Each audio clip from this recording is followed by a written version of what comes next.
Pues hoy aquí para nuestra serie de entrevistas en las que exploraremos aprendizajes desde América Latina. Tenemos el gran honor, el enorme placer y el recontra gusto de conversar con Ricardo Elrich, que se une a nosotras directamente desde Uruguay. Ricardo, tú tienes una trayectoria política y vital tan variada como tremendamente fascinante. Estuviste en la cárcel en Uruguay por tu participación en la guerrilla durante la dictadura, emigraste a Argentina, donde también serás perseguido porque continuaste tu vinculación con grupos guerrilleros locales. En 1974 viajas a Europa, donde recibiste el título de doctor en ciencias físicas y varios títulos académicos más que has ido acumulando en tu trayectoria. Desde Europa continúas con tus vínculos en movimientos guerrilleros izquierdistas en América Latina y en el año 2005 eres proclamado intendente por el Frente Amplio de Uruguay. Qué interesante trayectoria, Ricardo. Fascinante. Para la conversación de hoy, Ricardo, nos vamos a centrar en tu participación en el Frente Amplio, que va a ser nuestro tema de estudio. Si te parece, podemos empezar, si puedes explicarnos qué condiciones fueron para ti fundamentales para la emergencia del Frente Amplio y qué papel desempeñaste tú en todo esto. Perfecto, muchas gracias por la invitación y también las palabras introductorias. Voy a tratar de, en algunas pinceladas, responder una pregunta que es muy amplia. La construcción de la unidad de las fuerzas de izquierda y progresistas en nuestro país fue un proceso singular. Por un lado, se fue viviendo el derrumbe del Uruguay, ese país que construía un modelo de estado de bienestar desde principios del siglo XX. Ese modelo se fue deteriorando después de la Segunda Guerra Mundial.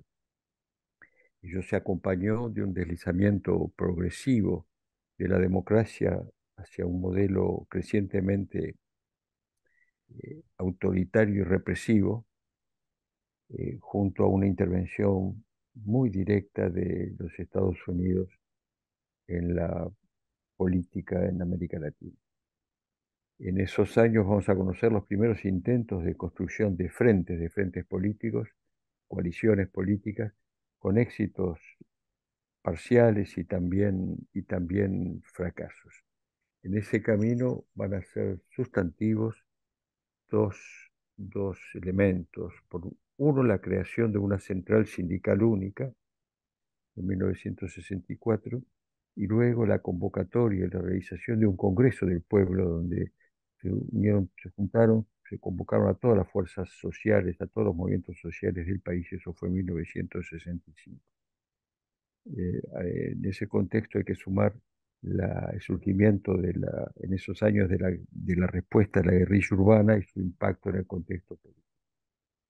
Y finalmente, yo quisiera muy especialmente destacar la influencia de las enseñanzas de la guerra civil española, tanto por los testimonios de refugiados españoles como por los de nuestros propios brigadistas.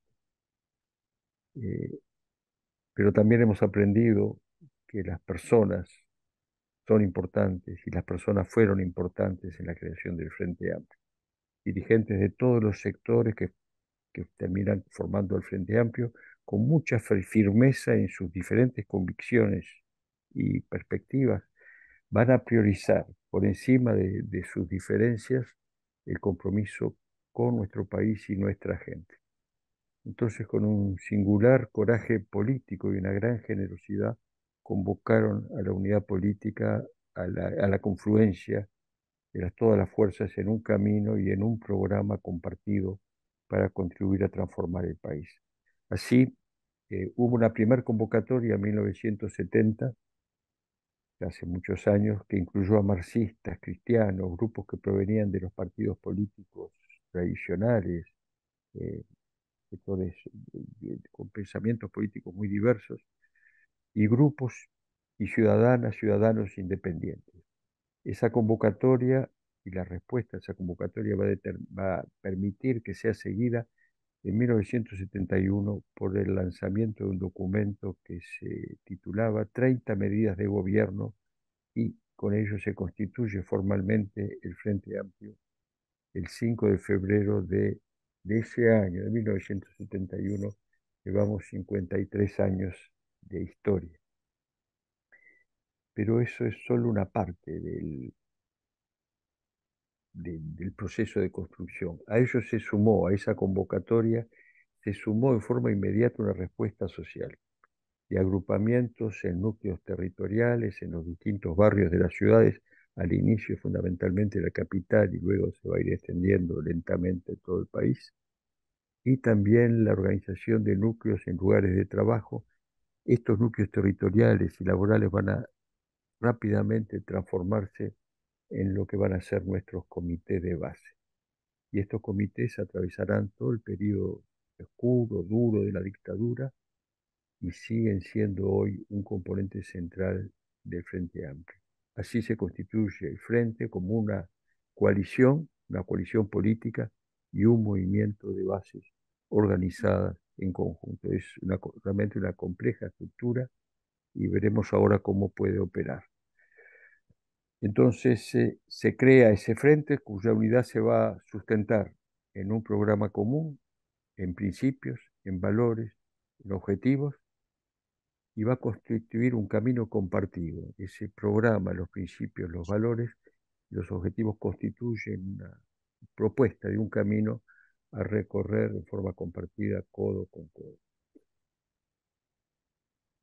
Al mismo tiempo se va a crear una estructura donde las distintas instancias de dirección, en las distintas instancias de dirección político que se configuran, pesan por igual los representantes de los sectores y partidos políticos y los representantes del movimiento, los representantes de la base. Mitad y mitad en las instancias fundamentales de dirección. Bueno, mi papel en todo ello fue el de un militante que tuvo el privilegio de acompañar su tiempo, marcado por los ejemplos de militancia social de esos años y por las convocatorias a estar al lado de los más humildes. Un militante Mm. como tantos que hubo y que hay en nuestro país, que siguió las opciones de muchos jóvenes de aquellos tiempos y que luego pasará, como ustedes dijeron, por cárcel y por el exilio. Y tuve también la fortuna de que la ciencia me acompañara durante toda la vida, con varias interrupciones por lapsos distintos. Y también tuve el privilegio de asumir responsabilidades selectivas, como ustedes mencionaron, y responsabilidades políticas. Y en todas las instancias aprendí mucho de las compañeras y los compañeros con los que compartí el camino, y eso constituye hoy lo que entiendo que es mi principal riqueza. Ujú. Si yo resumiría ahí mi propio recorrido personal de todos esos años, que ya son muchos, es el haber aprendido que la militancia era una forma, una opción de vida. Muchas gracias, Ricardo, por este recorrido histórico y verlo encarnado en una persona, ¿no? Que lo ha acompañado desde sus inicios. Ricardo, si nos puedes contar, en tu opinión y desde tu visión, cómo el proyecto del Frente Amplio ha ido evolucionando en respuesta a los cambios en el contexto uruguayo y particularmente hasta hoy día, en el tiempo Sí, más reciente. es un largo recorrido. Yo diría que el programa político y la estructura se van a ir actualizando a lo largo de los años, pero persisten en lo esencial. 53 años después, después de derrotas, cárcel, tortura, muerte, desapariciones y exilio, más 15 años de gobierno nacional, el desempeño del gobierno impacta mucho en una fuerza política, genera desgaste, genera problemas, también aciertos y errores. Luego de esos 15 años de gobierno nacional y muchos años de gobiernos locales, Montevideo se van a cumplir 35 años de gobierno del Frente Amplio. En otros departamentos del país se ha sido gobierno local durante periodos diversos. Luego de esa experiencia y ese recorrido, eh, yo diría que los valores y principios de la convocatoria inicial son los que siguen sustentando el proyecto político actual y cimentando la unidad de la fuerza política. Valores y principios sobre los que creo que se ha escrito mucho y ustedes seguramente han accedido a los materiales y podemos profundizarlo si les interesa. Pero el mundo cambió, el país cambió y el camino que hemos adoptado en nuestro último congreso, que fue un congreso programático que definió las bases programáticas para el nuevo periodo de gobierno y el camino a seguir en los años, en los próximos años. Eh, Les decía que el Congreso asume una responsabilidad enorme y un cambio y cambios, rupturas conceptuales en muy numerosos aspectos, pero todo ese nuevo rumbo, ese nuevo camino sigue estando sustentado en los mismos principios y valores de la primera hora, que son finalmente los que marcan la divisoria de aguas con la propuesta de las derechas. Mm. El, no sé Muchas si con gracias, eso Ricardo. yo contestaría la pregunta, son esos principios y esos valores que han ido, que son el núcleo central, el pilar sobre el cual se va acompañando el- la mirada política en cada etapa y que se va renovando la mirada hacia adelante. Como hemos comentado al principio, el Frente Amplio de Uruguay es un referente, ¿no?, de cómo realizar alianzas y coaliciones de una gran diversidad y con una gran continuidad en el tiempo, que es algo tremendamente complicado. ¿Cuáles son las claves para ti, Ricardo, fundamentales para conseguir tal logro? A ver, yo diría que en primer lugar, esa preocupación, esa voluntad de pasar de lo que llamaríamos lo testimonial en política a ser actores con capacidad de contribuir a la transformación de la realidad. En relación a ello, yo diría en segundo lugar, nos ha llevado a la convicción de que nos necesitamos a todas y a todos. ¿Eh? Se precisa la confluencia, el aporte de todos para poder tener capacidad de ayudar a la transformación de la realidad. Diría que hay un tercer componente que es central, que es la valoración del disenso. Y frecuentemente tememos al disenso, nos molesta, a veces a lo sumo lo llegamos a respetarlo, pero hay que ir más lejos y creo que eso es un componente central. La valoración del disenso entiendo que ha sido indispensable y es indispensable para poder construir la mejor síntesis, para ser capaces de lograr la mejor síntesis y construir finalmente consensos. Valorar el disenso y las diferencias como una riqueza es tremendamente importante. El- yo diría que un cuarto componente no están en el orden de importancia, son todos importantes, pero este, voy a señalar ahora, tal vez sea uno central, es lo que llamaría ese efecto singular de cohesión política que determina la organización de las bases. El componente movimiento del Frente Amplio es un factor de cohesión y que cimenta realmente la unidad y ha cimentado la unidad a través del tiempo. Y finalmente, otro punto que me gustaría destacar es ese programa único. El Frente Amplio se autodenomina una fuerza programática. Nuestras bases programáticas marcan ese camino a compartir todas y todos. Y es un elemento realmente central para cimentar nuestra unidad. Yo diría que esos son los elementos que podría destacar como importantes. Y cada uno de ellos exige un esfuerzo enorme, cotidiano, de militantes, de todos los sectores y militantes de las bases. Eh, la, la unidad del Frente Amplio, yo diría que se construye día a día resolviendo las dificultades, los desafíos que plantea cada instancia. Se reconstruye, se vuelve a construir, se fortalece día a día. Precisamente vamos a hablar ahora de las dificultades, ¿no? Has hablado de cohesión, has hablado de unidad, de la importancia de confluencia, consenso y el disenso. Y a menudo vemos que las relaciones entre los movimientos sociales y las instituciones se rompen o se tensan. ¿Qué rol ha jugado la sociedad civil, en tu opinión, y qué habéis aprendido respecto a sostener la participación de las bases y una tensión creativa y fructífera con ellas? Es una pregunta muy amplia y llevaría mucho tiempo. Voy a tratar de contestarla rápidamente. Sí, es clarísimo el tema y la problemática que plantea.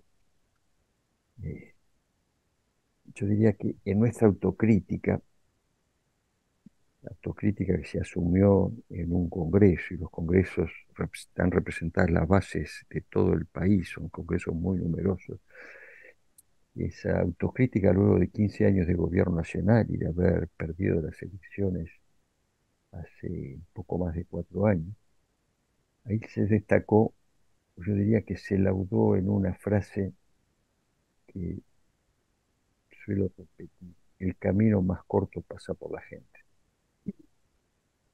La construcción más durable es la que se hace con la gente. Frecuentemente, cuando se ocupan responsabilidades de gobierno al nivel que sea, estamos con el reloj, el cronómetro en la mano y tenemos mucha urgencia por cumplir plazos por hacer, que va a concretar los proyectos, y eso nos lleva a veces a apresurarnos y olvidarnos que el camino más corto pasa por la gente. Sin duda hay momentos en que el gobernante, la gobernante, al nivel que sea, tiene que asumir responsabilidades y tomar decisiones, y muchas veces hasta en solitario. Y eso implica responsabilidad, coraje político, pero también transparencia y luego, eh, em, digamos, rendir cuentas ah, públicamente. Eh, pero es central, y hemos aprendido también, no solo el camino más corto es el que pasa por la gente, sino que la construcción más durable es la que pasa por la gente. Las construcciones sociales en cada momento son siempre frágiles, duran cierto tiempo cuando se construyen con la gente y la gente, la sociedad la hace suya, entonces son durables y permiten ir construyendo y seguir un rumbo, y seguir caminos y políticas de Estado. Eso en primer lugar.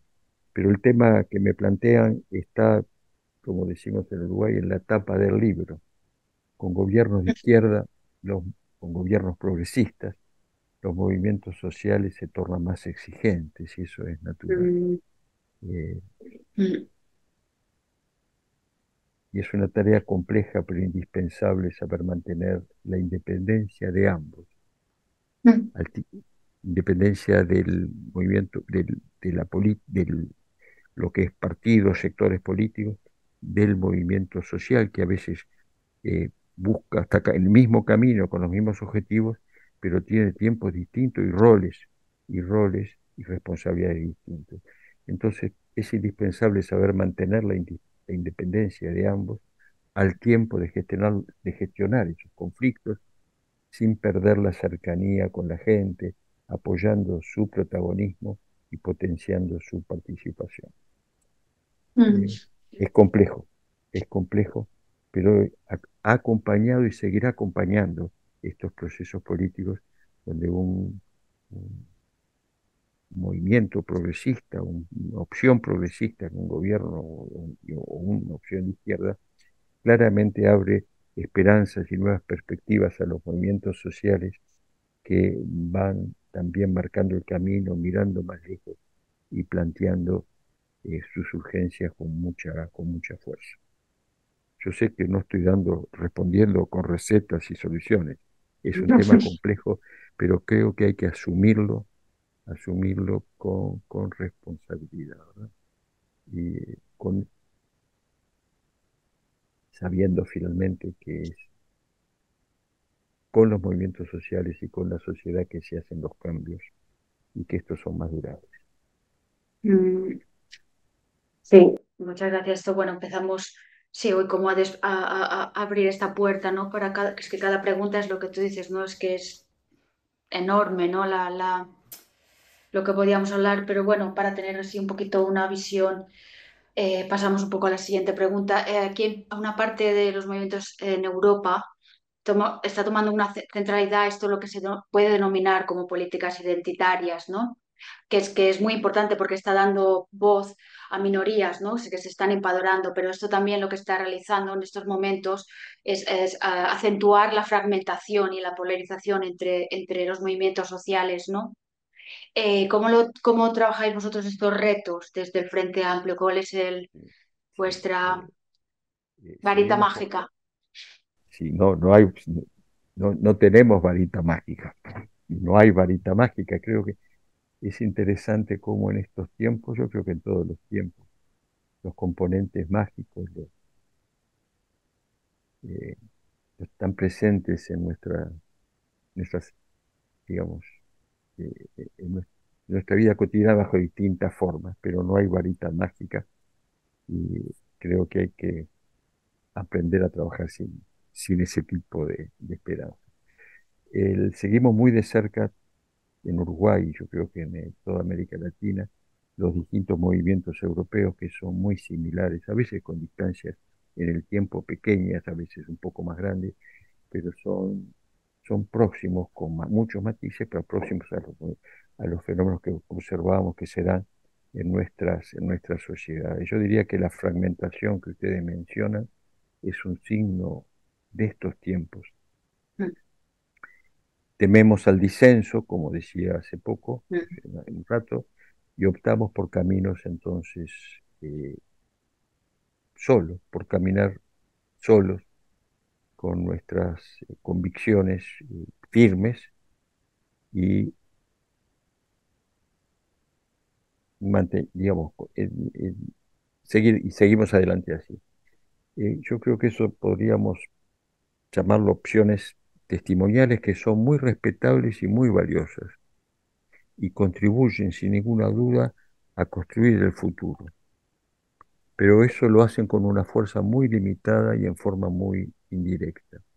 mm, Se requiere entonces, como les decía, no solo respetar el disenso, sino valorarlo, y se requieren también al mismo tiempo diseños institucionales, disposiciones estatutarias que habiliten a la resolución de las diferencias, de los conflictos. Yo diría que finalmente lo que es esencial es lograr construir confluencias de distinto tipo, reguladas por normas, por disposiciones estatutarias sabias, donde las mayorías sean profundamente democráticas para tener entonces minorías leales, para que el conjunto de las minorías sepa construir mayorías democráticas. Me mm. parece que por ahí hay algunas pistas, habría algunas pistas de los caminos que tenemos que recorrer en todas las latitudes. Por continuar un poco en esta línea, ¿no? Has hablado un poco, o hemos entrado en algunas de las dificultades y tensiones que encontramos en la realización de este trabajo, ¿no? El disenso, la fragmentación, la diferencia en tiempos y roles entre diferentes actores que son igualmente necesarios. Em, Hay muchos retos y ahora quisiera preguntarte a nivel personal, ¿qué es lo que te ha ayudado a ti a seguir trabajando y a seguir involucrado a pesar de estas dificultades? Y quizás si nos pudieras dar alguna idea sobre cuáles crees que son las aptitudes o los valores o las formas de estar que te ayudan a seguir adelante en tu activismo. Ambas son preguntas muy abiertas, ¿verdad? ¿No? De tratar de poder, espero poder dar Perdónanos, respuesta. Ricardo. No, es muy buena, son muy interesantes y hacen reflexionar tanto en lo personal, porque obligan una mirada del camino recorrido, como, como obligan también a una responsabilidad de lograr transmitir a partir de la experiencia, de lo que hemos sido testigos y en algunos casos actores, algo que pueda servir, que pueda ser útil a otras, a otros. El expresidente José Pepe Mujica suele recordar que las nuevas generaciones tienen que seguir adelante, pero animarse a cometer sus propios errores, no repetir los viejos. Entonces, cuando, habiendo recorrido un largo camino, se trata de transmitir alguna experiencia, yo creo que tener claro de que la- eh, los caminos a recorrer por las nuevas generaciones tienen que ser explorados, tienen por ellos, tienen que osar eh, llegar a la frontera de lo conocido, explorar nuevos caminos, y las opciones se acompañan siempre de riesgos y de errores, pero es importante conocer el camino recorrido para no cometer los mismos errores, aprender, pero ser capaces de avanzar en nuevos caminos. Con con esta aclaración trataría de responder entonces a las preguntas. En lo que tiene que ver con qué me ha acompañado durante la vida y qué me ha permitido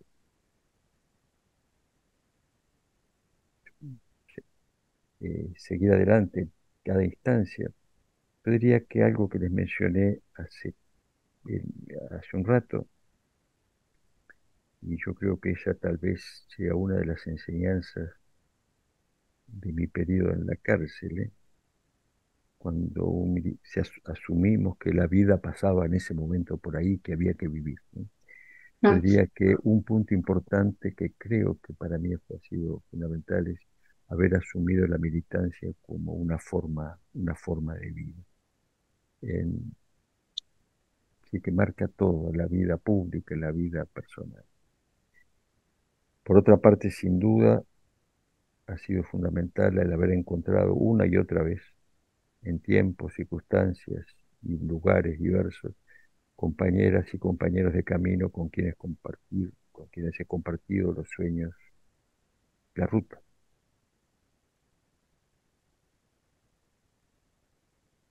Yo diría también que no puedo dejar de destacar de haber tenido la fortuna de haber estado acompañado en el camino por el amor, compartiendo los sueños y los desafíos. Eh, Parece que es eso, un resumen muy rápido, lo que mm, lo que me ha hecho sentirme apoyado y no solo en todo este camino. En cuanto a las capacidades, conocimientos, actitudes, creo que me preguntaban, para desarrollar alianzas y coaliciones. A ver, en cuanto a las capacidades, yo diría que saber escuchar sería mm, lo central. En cuanto a los conocimientos, después de pertenecer a una generación que estudiaba y leía mucho todos los aportes de lo que llamamos los clásicos de todos los tiempos, en todos los procesos sociales y economía, y hemos leído, recorrido muchos caminos de búsqueda, tratando de formarnos, que pues, destacaría como conocimiento lo que finalmente es lo más importante, es la historia. mm, Nuestra historia y la historia de manera general, la historia de nuestras sociedades, la historia de las sociedades y los seres humanos de cada tiempo. Y tal vez como actitud, me parece que es importante saber recordar en cada momento, en cada tiempo, que el camino más corto pasa por la gente. No sé si lo voy a citar bien, recordarán el mm, poema A tiempo de Don Felipe, que es muy citado, dice que y voy con las riendas tensas y refrenando el vuelo. Dice, porque lo importante no es llegar solo y pronto, sino llegar con todos. Tal vez este mm. sea un tema mayor. Llegar con todos implica realmente lograr transformar, construir, proyectarse, proyectarse hacia el futuro. Entonces, esta militancia como forma de vivir, eh, o sea, entonces, cuando es tanto a nivel organizacional, capacidades o conocimientos, ¿no? Para desarrollar estas alianzas, ¿no? Cuando estamos todos los militantes juntos, ¿no? Una cosa es el nivel individual, tener esa forma de vivir como militante, tenerlo muy integrado en nuestro ser. Pero entonces, a nivel organizacional, ¿qué crees que es necesario, clave, ¿no? Para, si has dicho la escucha, el que nadie se quede atrás, digas, "Ay, pues esto es muy importante que haya una organización, ¿no? O en un movimiento social por parte del grupo. Y, frecuentemente puede asumir la militancia y el aportar a una construcción colectiva en forma solidaria, se puede asumir como una etapa, un momento en la vida en que de forma generosa, solidaria, uno suma su esfuerzo como una etapa, ¿no? También a veces yo creo que hay otros aspectos que uno termina asumiendo la militancia con una profunda y legítima vocación política que termina siendo una actividad casi de tipo profesional, con una muy fuerte vocación. Mm. Pero yo diría que lo central tal vez está en otro lado, siendo válido todo lo que mencioné. Creo que lo central es eso que les mencionaba, la militancia no es una etapa en la vida, es una opción de vida. Entonces hay que saber celebrar la vida y encontrar la alegría en medio de todas las dificultades que plantea, y todas las dificultades, los dolores, los, Mm. los pesares, los retos de, del camino de una vida militante, con sinsabores. Yo hablaba de que las mayorías tienen que ser democráticas para tener minorías leales, que ser minoría también es ingrato, uno se siente que no logró tener apoyos o ser reconocido. Bueno, pero todo eso, si uno asume la militancia como una forma de vida, tiene que saber celebrar la vida en cada momento. Y la militancia, según los tiempos y los contextos, hace que la vida individual pueda pasar por situaciones muy diversas en nuestro continente y en vuestro continente. Entonces, creo que es importante eso de saber vivir todo ese proceso sin olvidar de celebrar la vida. Y en los caminos de militancia uno cae una y otra vez. Hay obstáculos que no todos los obstáculos se sortean de la mejor manera, no hay derrotas y hay éxitos, y a veces derrotas muy dolorosas, pero claramente lo importante es si uno lo asume como un camino, como su opción de vida, es levantarse una y otra vez. Mm. Eh, Tal vez lo más importante, me parece, en la vida militante es saber que van a haber obstáculos y problemas que no va a lograr resolver, pero que luego de caer tiene que seguir levantándose. Y así se va avanzando con tropezones, con caídas y con esa voluntad, esa resiliencia de volver con energía a seguir adelante. Y así se van construyendo los sueños, combinando con sabiduría algo que es difícil de combinar, que es la paciencia y la impaciencia. Hay momentos donde hay urgencias y hay que ser impaciente y muy impaciente, y momentos donde hay que tener la sabiduría de ser paciente, de no caminar solo, de saber esperar eh, y de reflexionar un poquito más. Mm. No es fácil, y esa opción entre paciencia e impaciencia, eso lo tenemos a nivel cotidiano y lo tenemos en los grandes desafíos de la vida política. Yo Mm. lamento no poder dar respuestas que puedan ser recomendaciones, Mm. sino que también son más bien Mm. invitaciones a seguir adelante y a seguir pensando, ¿no? Muchas gracias. Yo me he anotado aquí, no recetas, principios guía, ¿no? Y al final creo que bueno, Mm, esa es una de las Yo mejores maneras diría, de también poder transmitir aprendizajes de contextos, entre contextos tan diferentes, ¿no? No centrarnos tanto en recetas. Mm, sí, yo creo que eso se aplica de manera general a toda esta entrevista mm, donde ustedes estaban tratando de ver qué es lo que había en el Frente Amplio que logró esa mm, cohesión política que ya dura más de medio siglo, cuando por todos lados estamos viendo experiencias de coaliciones y frentes que son efímeros, pero muy efímeros, mm, mm, desaparecen rápidamente. ¿Qué es lo que hay en Uruguay? ¿Qué puede inspirar o copiar? Creo que lo que muestra Uruguay, esta experiencia, es que es mm, posible hacerlo, pero también muestra que me parece que en cada lugar hay que explorar los caminos, que eh, lo que vale tal vez sea la actitud, valen los principios, y con ello hay que ir encontrando el propio camino, no las recetas, mm, pero mm. bueno, también lo que estuvimos conversando de alguna manera es transmitir de una forma muy condensada una historia, y lo que importa es mm, conocer la historia, las historias. mm.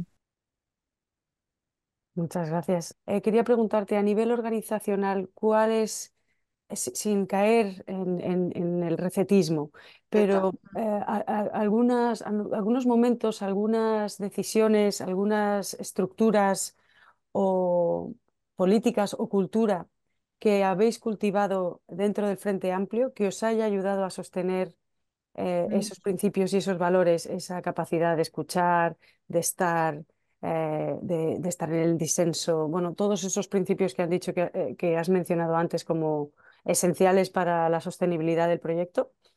Si puedes mencionar algunos, pues eso, em, Algunos ejemplos. algunos ejemplos, sí. sí, gracias, María. Mm. Empiezo por los ejemplos negativos. En los años de gobierno nos desgastaron como fuerza política. Mm, Cuando Don Quijote le hace las recomendaciones a Sancho para gobernar la ínsula, en algún momento habla de lo que es el pecado más serio que no debe cometer. Y menciona la soberbia, que es como un pecado serio, pero dice, peor que la soberbia es la ingratitud, el no saber reconocer. No sabe- mm, Cuando en las distintas instancias en que una persona, un militante, puede ocupar responsabilidades de gobierno, eh, es muy fácil caer en la soberbia, por un lado, eh, y en el no reconocer los aportes y los esfuerzos de los otros o de la gente. Eso a nivel individual se va produciendo como un desgaste. Tenemos todas las debilidades de los seres humanos, y sufrimos los mismos males, cometemos todos, tenemos las mismas problemas. Pero a nivel conjunto, lo que es el tema de la soberbia fue un tema que de alguna manera estuvo muy presente en nuestro Congreso de Autocrítica. Ahora, entre las recetas, les voy a decir cómo nos organizamos, cómo se organiza la participación y se toma la decisión. Pero en este Congreso de Autocrítica se mencionó también, todos hacían su aporte. Te decía, el gobierno terminó alejándose de la gente. Después nos dimos cuenta de que quienes ocupaban cargos de gobierno sentían a la fuerza política muy lejos. Decían, no nos están acompañando. La fuerza mm, política sentía muy lejos al gobierno. Ambos sentían muy lejos a nuestros legisladores y legisladores, que como están con otras prioridades, otra dinámica, no están al lado de nosotros. Y nuestras bases, los comités de base decían, Nuestra fuerza política nos tiene abandonados, nos deja solos el gobierno. El resumen, nos llegamos a sentir todos, lejos todos de todos. No podemos señalar con el dedo a quien estaba en el gobierno ejecutivo, en en el legislativo, con responsabilidades en la fuerza política. También es responsabilidad de cada militante en su comité, de las propias bases. Creo que sufrimos un proceso de desgaste que se pudo revertir, eso llevó a una derrota fuerte, se pudo revertir en una instancia de resistencia a una ley. La expresión motosierra se popularizó por como decimos nosotros, en la otra orilla, en Argentina, pero acá hubo una ley de 500 artículos, una ley de urgencia que arrasó con una cantidad de transformaciones construidas en forma parsimoniosa, delicada, y hubo una resistencia y un movimiento para generar un plebiscito, y eso generó una muy fuerte militancia de las bases del Frente Amplio, que lograron volver a darle fuerza al movimiento político y a la fuerza política. Esto va como, todo esto para decirle que no hay, uno puede hablar de enseñanzas y recetas, pero después la comida siguiendo tal o cual receta no siempre nos sale igual, o no siempre nos sale bien.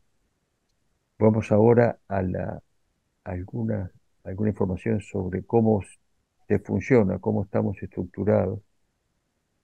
En el Frente Amplio hay elecciones abiertas, universales, de todas las autoridades. Se eligen desde los representantes de las bases, los representantes en toda la estructura de las bases, y quienes de las bases van a estar participando de las instancias ejecutivas de la fuerza política. Y hay dos instancias las instancias de mayor importancia son Congreso. Un Congreso, el último Congreso tuvo cerca de 2.000 personas participantes, donde la mayoría del Congreso son representantes de los comités de base. Los sectores políticos son menos de todas las bases, ¿de acuerdo? Y ahí se discute todo, y lo que se aprueba en el Congreso es lo que marca el camino en las temáticas que se... Pues tenemos lo que llamamos un plenario nacional, que es el organismo ejecutivo que representa el Congreso, donde nuevamente ahí están en forma equilibrada, igualitaria, el movimiento y la coalición.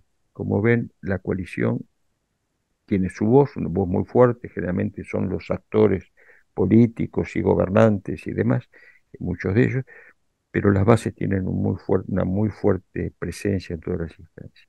Y después hay instancias ejecutivas más pequeñas, una mesa política, un secretariado, pero hay las decisiones, y las grandes decisiones requieren una consulta al conjunto de la estructura, y generalmente se logra con cierta rapidez. No,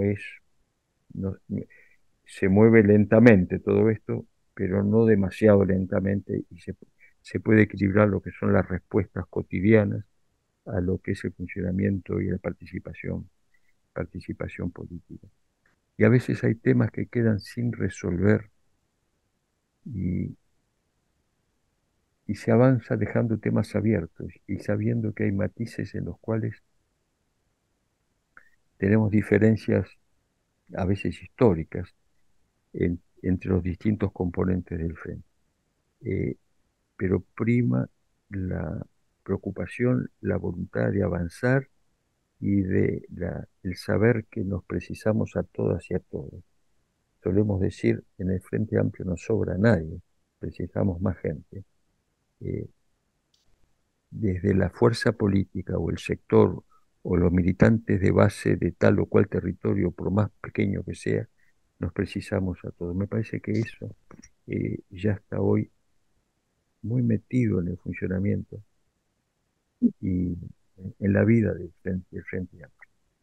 Creo que tal vez, si tuviera que resumir con una frase, es que nos precisamos a todas y todos. Suena menos bonito, pero muestra que es más cotidiano, más impactante el decir no sobra nadie. Pero realmente creo que es eso. Nos precisamos a todas y todo lo que asegura el funcionamiento. No hay estructuras ni reglamentos, estatutos milagrosos eh, que no se, lo- digamos, que pueden cumplir su rol, estatutos, reglamentos, fórmulas de funcionamiento, eh, si asumen de manera firme el que nos precisamos a todos, minorías y mayorías circunstanciales, que así lo somos todos, y creo que lo necesitamos para seguir adelante. La convicción de que juntos somos una herramienta que puede estar al servicio de la gente, al lado de la gente y del país. Solo Ujú. juntos. Gracias, Ricardo, por extender tu respuesta en este ámbito. Muy interesante. Y nos encontramos llegando al tramo final de nuestra entrevista. Nos quedan un par de preguntas. Am, Me gustaría preguntarte, conociendo cómo conoces el contexto europeo y en relación a los movimientos sociales y a lo que estos están enfrentando tanto fuera como dentro en Europa, y en relación a tu trayectoria y todos los aprendizajes que has ido acumulando durante tantos años, ¿qué te gustaría compartir concretamente con los activistas que te están escuchando ahora mismo? Em, Mm.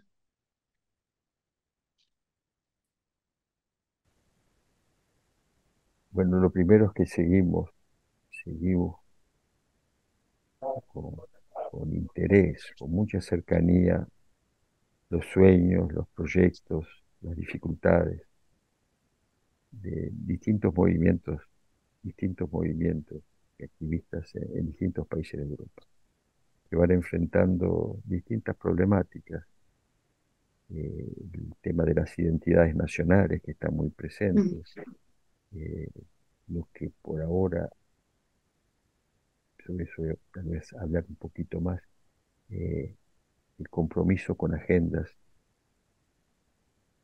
con distintas agendas,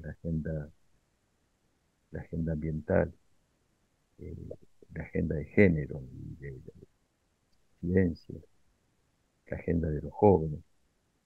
Y lo seguimos no solo lo seguimos muy de cerca, sino que también aprendemos y reflexionamos muchas veces sobre caminos que están explorando y que todavía nosotros no recién empezamos a vislumbrar.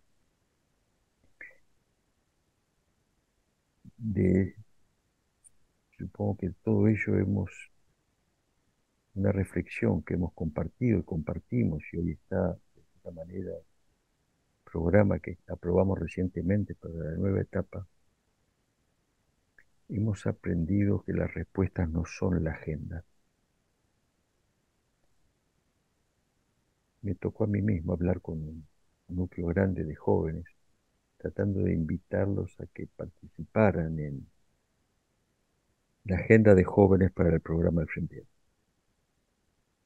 Fue una reunión compleja y yo me sentí muy mal porque me daba cuenta que los jóvenes no entendían lo que yo decía, pero peor, yo no entendía lo que los jóvenes me decían. Se trataba de que realmente invitarlos a que hicieran un aporte sobre los temas de jóvenes, incorporar el programa. Ellos me decían que no. Después entendí lo que me pedían. Dicen, no, nosotros no nos interesa trabajar en la agenda de los jóvenes. Nos interesa el punto de vista de los jóvenes en el programa, en la confección de todo el programa. Esto que es tan sencillo así, a mí y a muchos nos costó entender. Cuando hablamos con los movimientos feministas que han hecho un recorrido muy largo y un trabajo formidable dentro de la izquierda y en el país,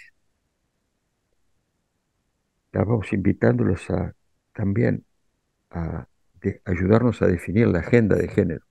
Y se nos pusieron muy enojadas nuestras compañeras, diciendo la agenda de género no. Lo que nos interesa es una perspectiva de género que atraviese el programa. La tercera reunión a la que fuimos, que era con todo el sector que trataba el tema ambiente, sostenibilidad, ya antes que nos abrieran la boca dijimos, ya sabemos, no es una agenda de ambiente, es la perspectiva de ambiente que atraviesa el programa. Eso nos llevó un dolor de cabeza muy grande porque se construyó el programa del Frente Amplio con distintas perspectivas, donde sin duda la de género, la de jóvenes, la de territorio, la de cultura, la de ambiente, atraviesan y sostienen la construcción, el proyecto político, que ya no es un proyecto político, tiene una parte economía, una parte género, una parte educación, una parte joven. Fue complejo hacerlo, fue muy complejo para toda nuestra militancia discutirlo, porque estaban buscando, dice, ¿dónde está tal tema? Y estaba el tema, estaba en distintos lados. Y al final creo que hoy el Frente Amplio se siente cómodo con esa perspectiva y espero que podamos ganar las próximas elecciones, que son en octubre, con una segunda vuelta en noviembre. Y en ese caso seguramente sea muy difícil gobernar Mm. para quienes ocupen cargo de gobierno, Sí, gobernar con perspectivas que atraviesan el programa y no agendas simplemente. Entonces, Ujú. pens- pensando en una multiplicidad de movimientos sociales, con mucho compromiso, con firme compromiso, además claramente un compromiso de vida, yo llamaría, en temas diversos, tal vez eh, sea importante eh, poder hacer el equilibrio adecuado entre lo que son las agendas de proyectos y reivindicaciones y lo que es la perspectiva correspondiente integrada en un proyecto político más global que abarca un conjunto de movimientos sociales. Pero Déjame, eso visto desde muy lejos, ¿eh? para acabar y para cerrar así un poquito, Ricardo, déjame que os lea un fragmento de vuestro programa, de las bases programáticas. Las complejidades y urgencias del presente y las incertidumbres del mundo hoy requieren explorar el horizonte lo más lejos que alcance la mirada, definiendo rumbos y abriendo nuevas preguntas. No hay sociedades que cambien en profundidad sin un sueño colectivo. Esta visión de largo plazo ayuda a visualizar la nueva utopía, el país en que soñamos. ¿Cuál es tu visión sobre este horizonte cuando como tenemos que tener este horizonte, esta mirada larga y poder imaginarnos y poder soñar para poder crear esta nueva utopía? ¿Cuál sería la visión? Creo que, a ver, hay un horizonte cercano y un horizonte más lejano. Eh, con todos los enormes progresos y cambios que se han dado en las sociedades, en el ser humano, los aportes de la ciencia, la tecnología, eh, el- con lo que son el mundo que se nos ha vuelto más pequeño, que podemos estar conversando como ahora a miles de kilómetros de distancia o seguir procesos y construir vínculos a distancia, el poder tener posibilidades de aprender de, de una multiplicidad de formas, digamos, las posibilidades que tiene el ser humano y las sociedades hoy son enormes y al mismo tiempo eh, se nos generan profundas inequidades, se nos acrecentan las distancias en el seno de nuestras sociedades cuando tenemos todo para poder construir sociedades más cohesionadas, más integradas. Y yo hablaba de la historia, creo que hemos aprendido mucho de la historia y sin embargo estamos viviendo contextos de deterioro profundo de las democracias y contextos de deterioro profundo de la paz. Y los ejemplos son múltiples. Entonces, tal vez a corto plazo, en el horizonte, el poder construir, fortalecer la democracia, las democracias y fortalecer los mecanismos que nos permitan construir la paz. Yo citaría a Gandhi: la paz no es el objetivo, la paz es el camino, ¿verdad? Y vemos el fracaso de los organismos supranacionales para asegurar una y otra cosa. Entonces, tal vez el inmediato, el, el horizonte es poder llegar a esa construcción, a esa construcción. Eh, Creo profundamente en que la ciencia y los avances de la ciencia pueden aportar mucho al bienestar del ser humano y al cuidado de la naturaleza, pero al mismo tiempo teniendo presente nuestra historia y la historia de este siglo XX, del siglo XX, que nos resultó mucho más largo y que parece que siguiera. Creo que como nunca se precisa que no bajar los brazos. Yo no, eh,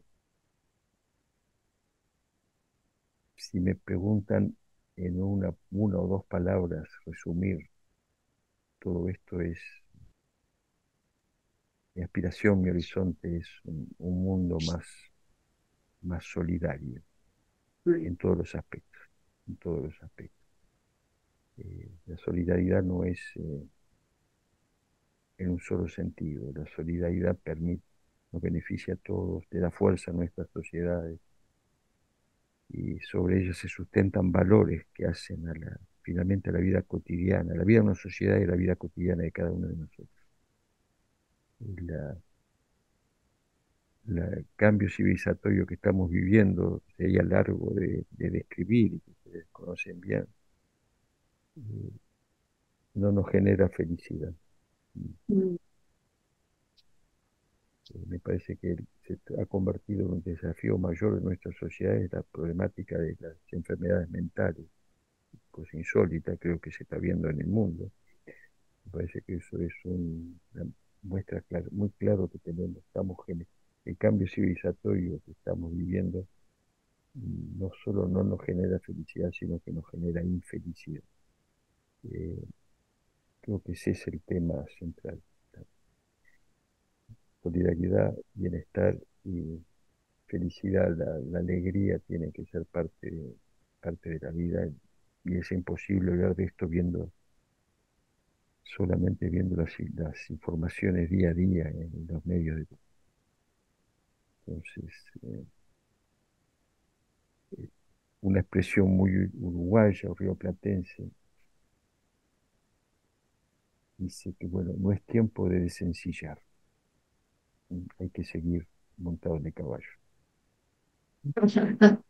Bueno, ahí citaría al Cid también, que terminó atado al caballo, ¿verdad? Pero me Mm. parece que hay que seguir y hay que crear esperanza, hay que crear esperanza. Eh, Sin eso es difícil. Creo que en las primeras páginas del programa que tienes ahí seguramente, Sí. tú, Carol, habla de la esperanza.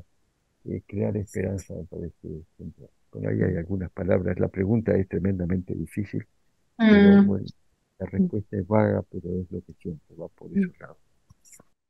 Muchísimas gracias, Ricardo, por la sabiduría que emana cada una de tus palabras. Pero cuando menciona esa sabiduría, en realidad mi voz son muchas voces, ¿eh? Mm. Muchas no están, otras están, pero es eso que se va aprendiendo, se va compartiendo. Entonces, Mm.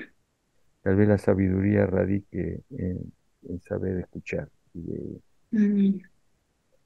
y valorar las voces de los otros y las otras. Así que fueron muchas voces, no fue mi voz sola. Muchas gracias por Gracias, estar con nosotras, Ricardo. Ricardo. Muchísimas gracias.